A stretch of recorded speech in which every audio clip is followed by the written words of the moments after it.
Now, new chapter,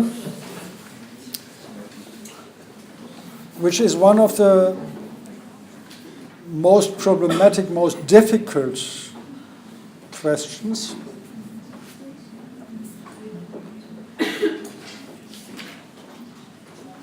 And everybody should actually look into it,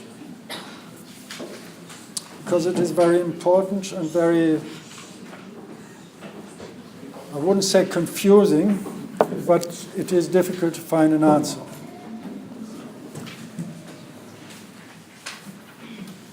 It is linked to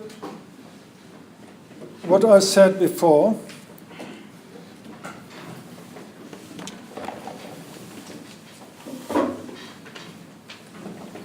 It is linked to the question of where is value generated and where is it distributed, or what is the relation between distribution and production.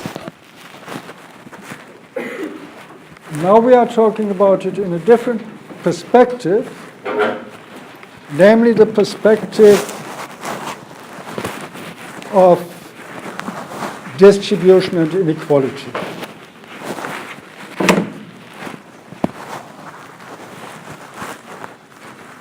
We are precondition, we are talking about an employment-based society. Everything in this society, in this economy, is linked to the issue of employment. Without employment, you don't get an income, and if you get an income, it is in one way or another still coming from employment. Still coming from work, from labor. Even if it's then coming from your parents, or if it is about social insurance that is linked back to employment. But this is the very core of it. And in many cases we don't consider the meaning because it is something we take for granted. We do it, everybody does it, and it is something we only think about things if they don't work as they should.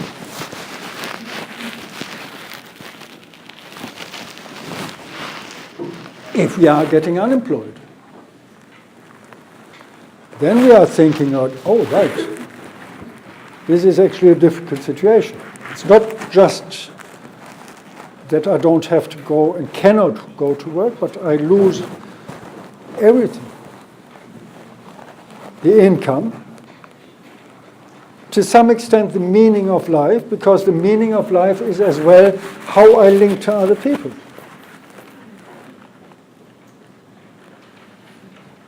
Think about yourself. Now this is not work in terms of employment, but it is linked to the entire employment system. How many of your contacts are linked to studying? To your class, to university, and how many are outside of it? Most likely, the focus of your social life is as well somewhat linked to university. You see the extreme if you have shift workers. They lose basically the entire system of how society is organized. They cannot go to shops as we can go. They have to reorganize their schedule because in many cases the shops are closed when they are free. Meaning, opening hours of shops are increased, are extended. One of the reasons is that more people depend on it. They cannot go to the shop, let's say between 9 and 6, the old shop opening hours. They can go there in the evening at 10 or over the weekend. Employment, inequality, distribution. Now, why I said it is one of the core problems is that, leaving employment aside, but distribution inequality, we frequently think about it in terms of some moral standards. This is not just. This person has a multiple of income of what I have. This person can decide actually about his or her work, working hours, working conditions, and I have to accept what is there. This is not just. I would like to have the same opportunities. Why does this person have so much and I am suffering, I don't have enough? I can barely exist. Why shouldn't this person give part of it to me? If you look at the figures, they are impressive. If you look at the figures of how few people could alleviate poverty just by redistribution. A handful of billionaires, Mr. Trump being now one of them as president, it's another question, but Bill Gates or whomsoever, they have money available and really freely available that they could easily spend it to overcome the major problems when it comes to poverty.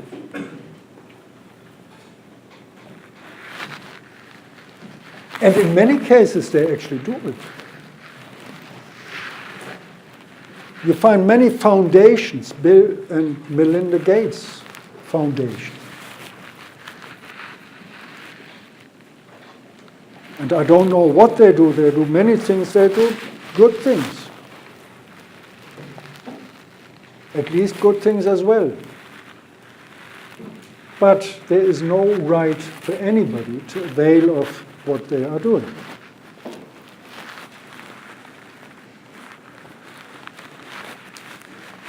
And this is the question, or one of the fundamental questions. There is no right, but as well, it is not a moral issue.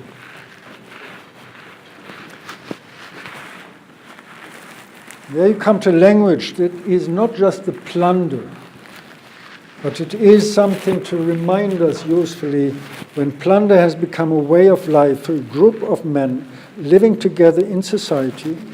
They create for themselves in the course of time a legal system that authorizes it and a moral code that glorifies it. And this is where you come to the objective dimension. This way of employment-based societies, creating one-sided dependencies, is exactly this part of the legal system and a moral code. You have to work, and you have to work in the understanding and in the framework of production of commodification, of commodities, producing commodities. We talked briefly about it when we talked about GDP. If you look after your children, it's worthless. There is no value in it.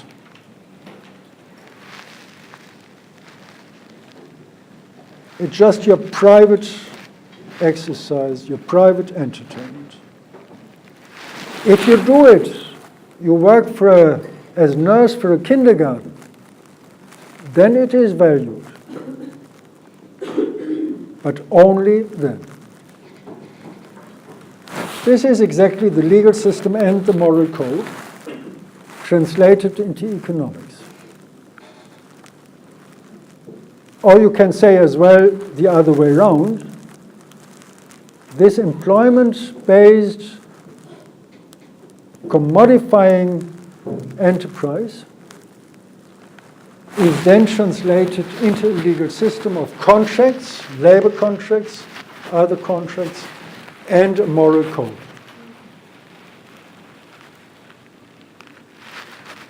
It doesn't matter what you are doing, the concrete work.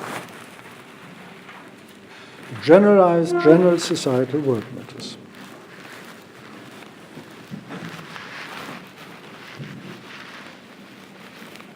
So you see, we did quite a lot on economics already.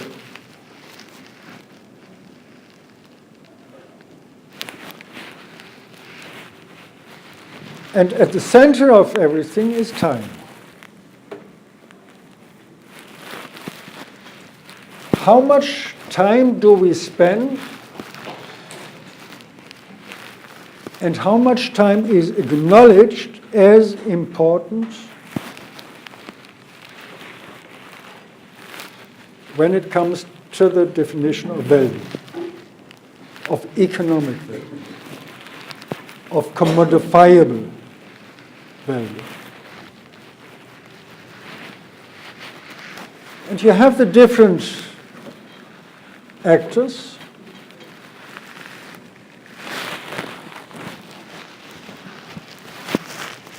You have the different dimensions to it in terms of subsistence and exchange, and of societal production and reproduction.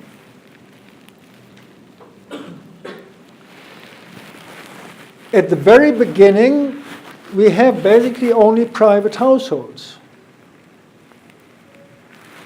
It's not the enterprise as such, but we are producing for ourselves, for relatives, the kinship, for the family. And we are relying very much on common pool resources. We are not talking about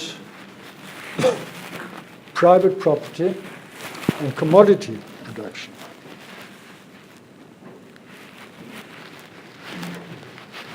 It's production of daily life, what I need, what my family needs. And with the family, I am actually here at the intergenerational aspect. I'm going further. Going further means at least things look a little bit more complicated. And of course, this is only a snapshot. There are different stages to it. And you have the differentiation in different ways and different expressions of division of labor.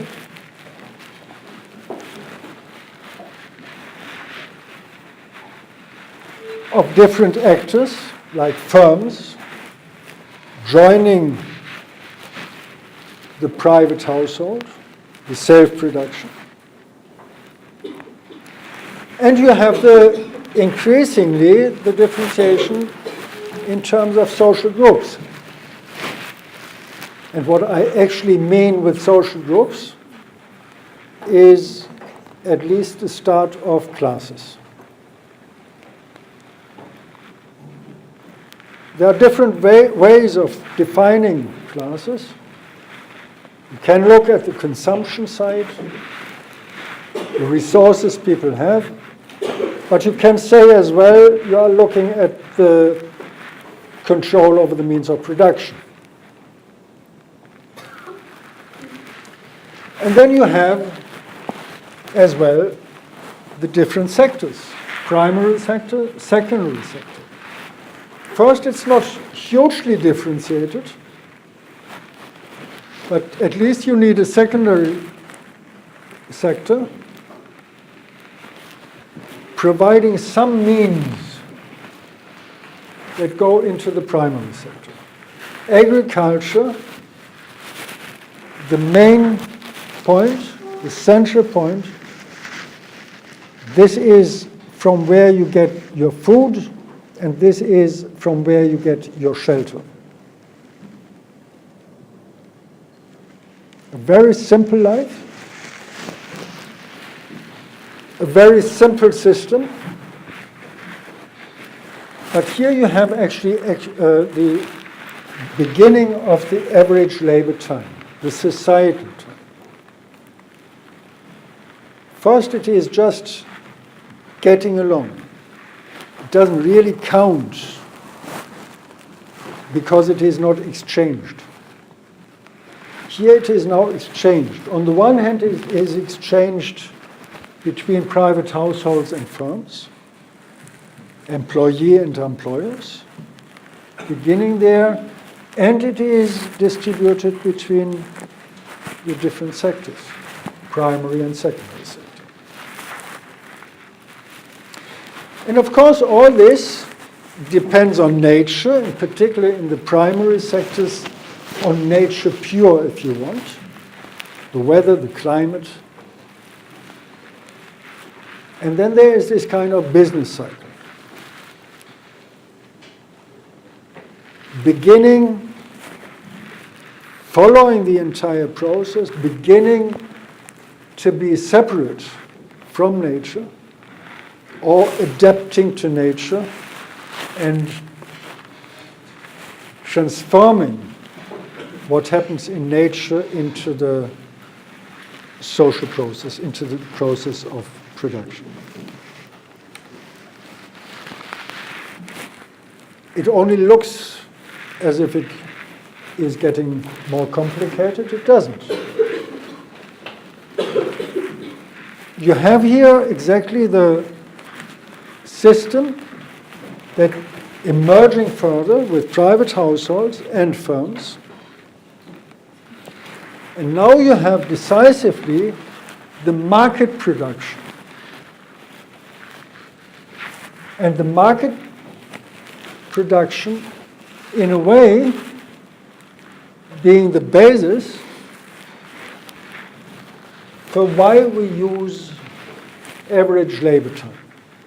It's now labor time being exchanged, going into the process of exchange. It is now commodity production. And it is now a mechanism where you have very clear distinction between classes,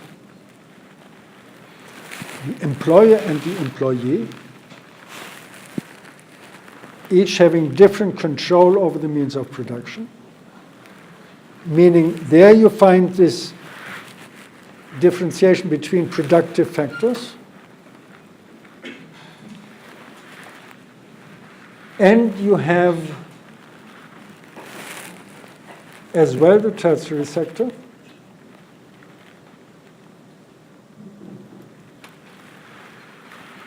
And you still have some general production of the household, DIY, the child mining as not valuable, not valued production, but it is essential.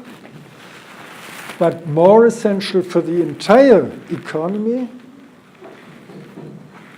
in the self-image of this economy, is the domestic product, is the GDP.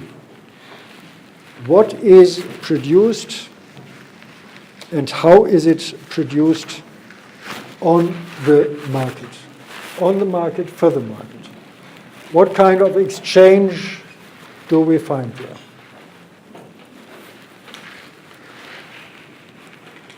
What is not without importance is that, of course, there is still this cycle of nature. I should have turned it around actually and said it's first the business cycle and then the cycle of nature. Because we are getting increasingly independent of what we say is nature. We have light. We don't depend on daytime, nighttime. We have greenhouses. Now talking about greenhouses means huge, huge greenhouses, not just a little one on the balcony, where we can produce en masse vegetable that depends on the climate. We produce them net. This is a kind of contradiction in terms. We produce naturally under artificial conditions. A greenhouse is not nature. But we reproduce under this greenhouse, in this greenhouse, conditions that are natural. It's an artificially reproduced natural climate. You can produce everything there. If you want to bring up ice bears, fine. Switch it on cold. You have ice there. It's ideal climate for ice bears. If you want to have tropical plants, turn the switch. Everything works. The consequences are tremendous. This is what we have now with the greenhouse, ozone layer, and the global warming. But they are in the future. We don't really have to bother about it now. You have to. And your children definitely have to. If you look at the figures, they are frightening. And I don't want to paint a black picture there. The information is still contradicting.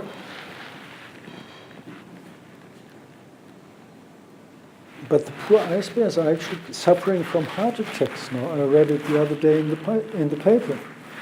Ice bears getting heart attacks. Why? Because it's too warm. They cannot cope with the warm climate. There we are.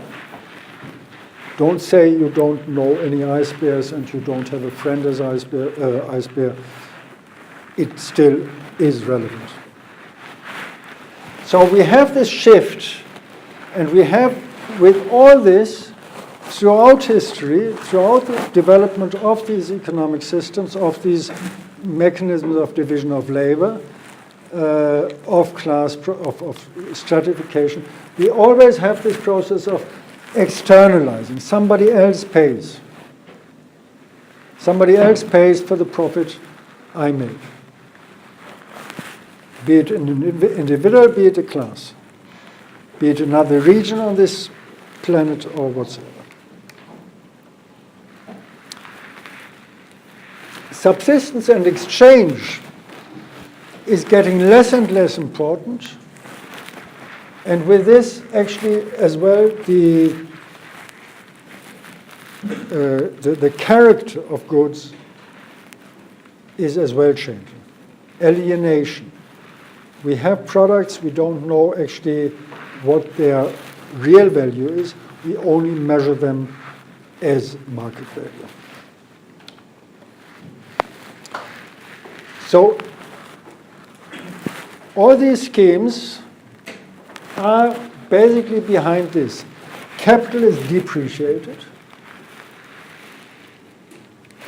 In inverted commas, it is getting so cheap, and it is transferred very fast into the product.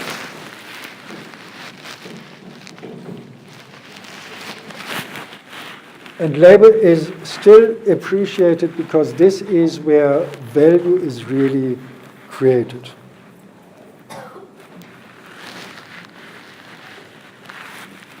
And I frequently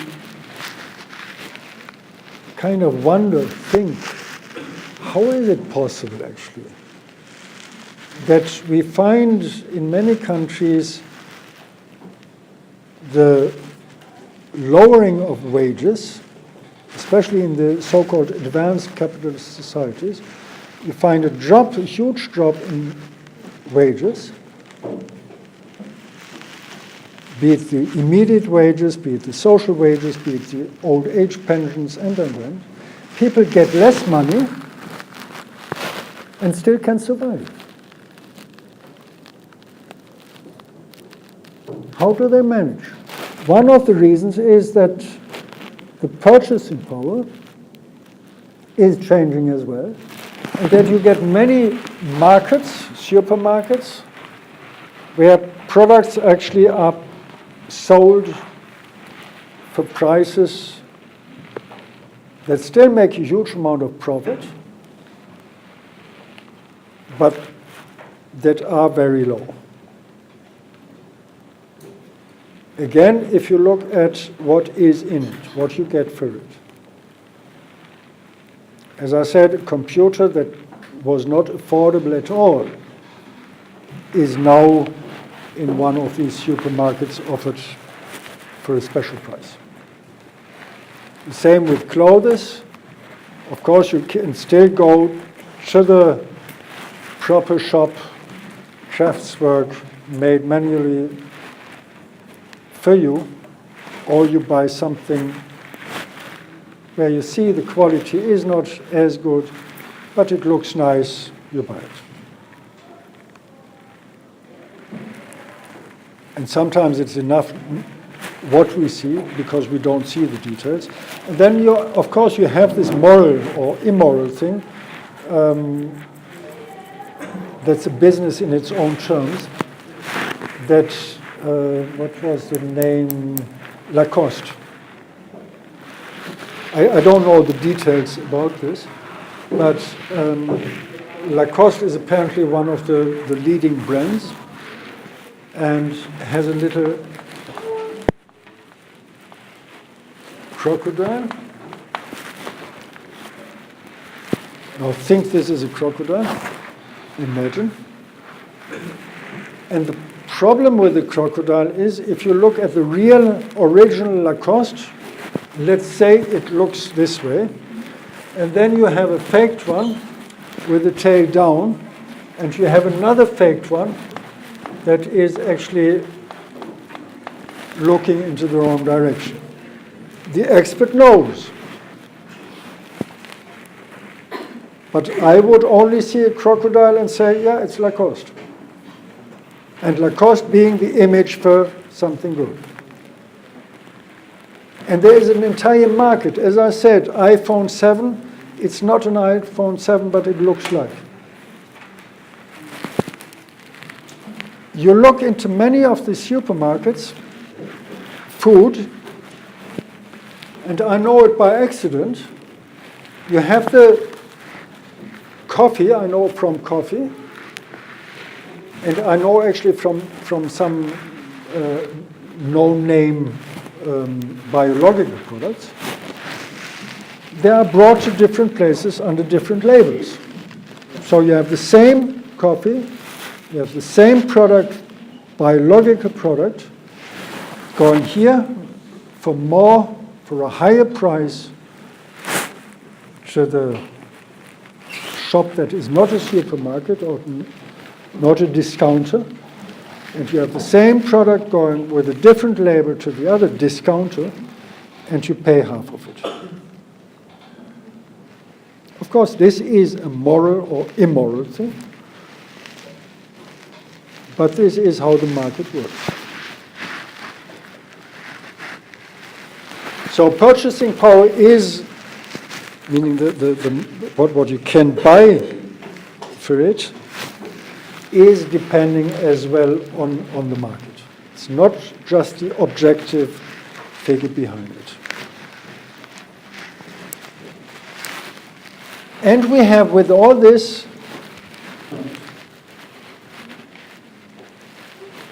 the mechanism of alienation, that it is this abstract time, the general socialism, the social time, societal time, that actually counts when it comes to the calculation of the value. As I said before, this is how labor power is defined, the value of labor power. In terms of pure existence, in terms of education, training, and in terms of the moral historical element. And this is the same mechanism from there translating actually into this general process of determination of the value. The time during which the laborer works is the time during which the capitalist consumes the labor power he has purchased of him.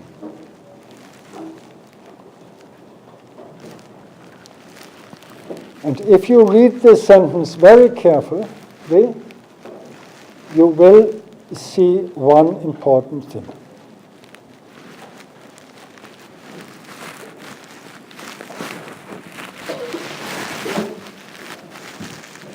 And one very small thing.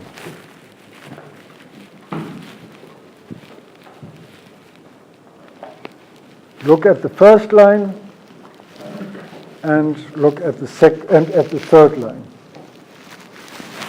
The time during which the laborer works,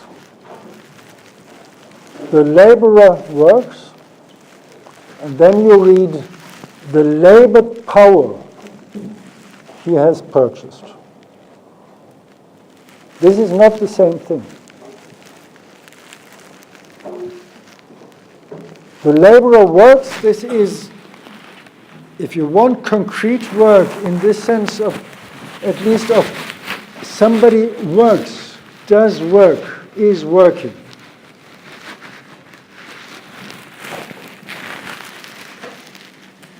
And then the labor power is the ability to work, meaning to be alive, to be qualified, and to be qualified according to the standards of the society.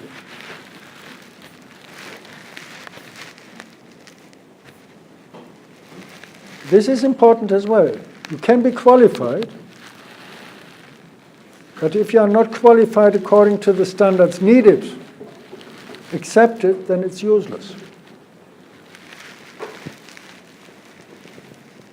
When I studied economics,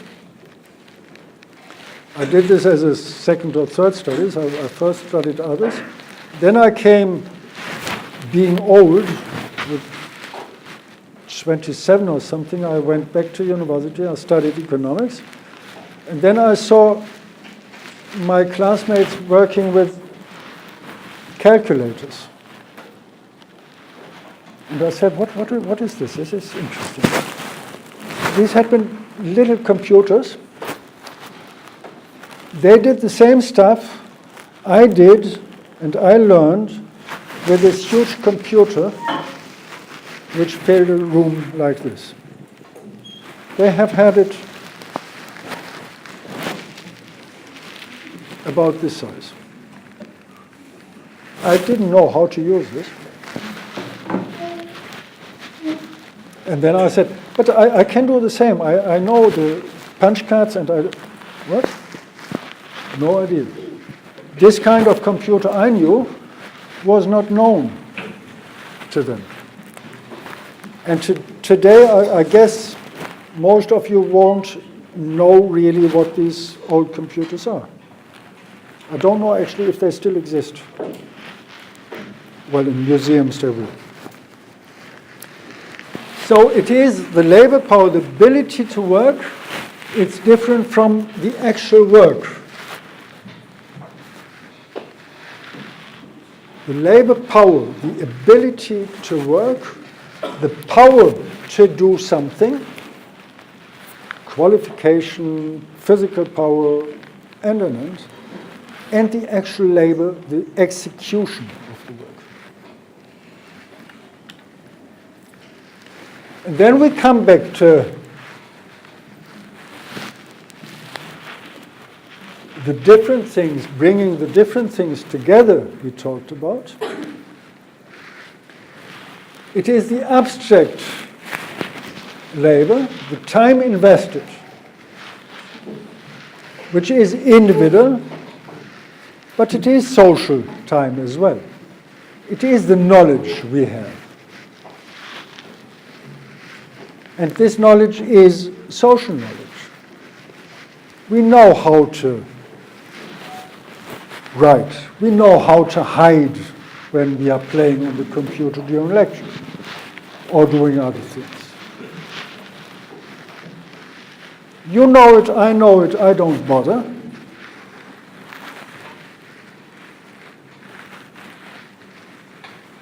It is the time invested, and it is always as well the time invested in different ways, because you have to sit the exams for the second time, because you failed the first time, most likely. At least if you don't get the information you could get from here.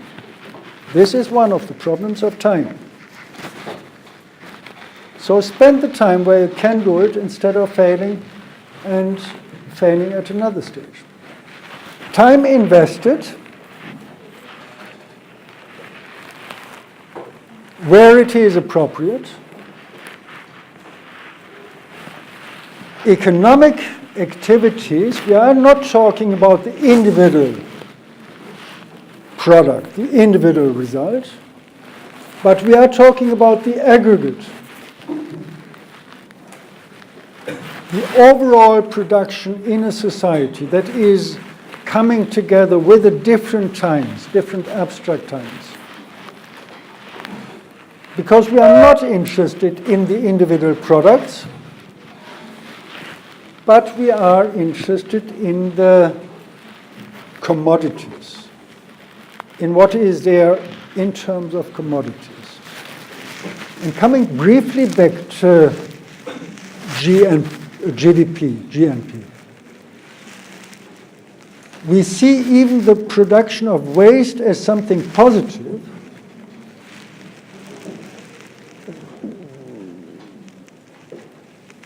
because we can spend money on it.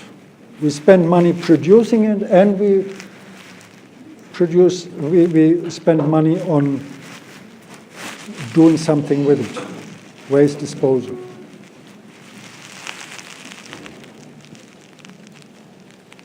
We do something in education, knowing that the result is not the best one, but for the next part, for the problems we may produce, we have something else. We have prisons, and we have another MA course, because you study only this and not that.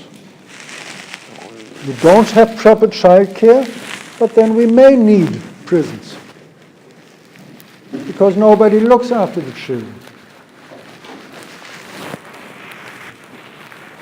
As aggregate, it's all fine. And this is what is of interest for us. And we measure it in money. Easy way. An abstract issue, we put a figure on it. And everything is fine.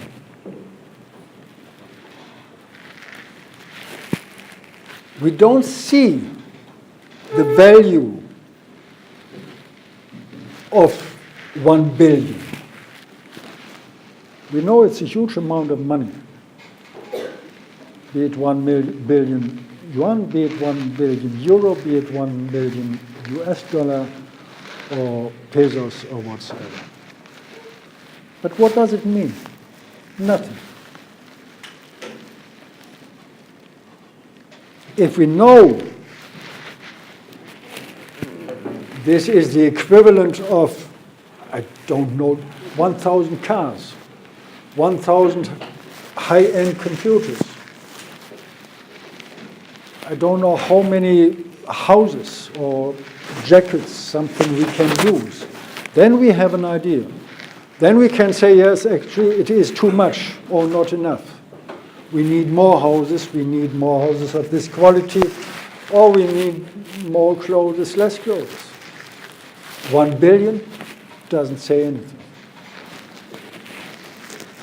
In this way, it is an abstraction. All these aggregations are abstractions, as much as one of the laws is an abstraction that is behind it, this law of equivalence, of looking at the same standard for all. I mentioned this. And this is about qualification. The same standard, you all have the same qualification. But what is the value of it? Everybody is a genius, but if you judge a fish by its ability to climb a tree, it will live its whole life believing that it is stupid. Which means as well, if you only look at the value in terms of money, we try to get more and more and more. We invest more and more in abstract labor time, but it doesn't make any sense. We don't get anywhere with it because we don't produce what we need. And this is one of the problems today, that we are actually producing stupid things we don't really need, things that destroy us or the conditions we live under, but that we still produce. They are valuable.